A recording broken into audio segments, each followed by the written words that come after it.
Siz pulingizni yig'ib, eng zo'r mashinani olaman deb $150 ming Mercedes oldingiz. Aytingchi, mana shu Mercedesga borib, arzon bo'lsin deb gaz ballon o'rnatasizmi?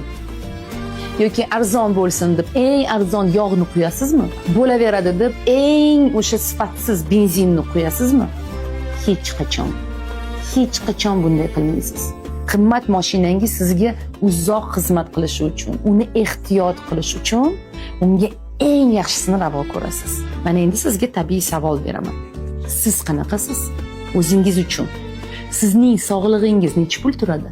Saratonga chalingungacha yurib, keyin qimmatbaho dorilar, operatsiyalar uchun chet elga borishni tanlaymiz, bor-budimizni sotishni boshlaymiz.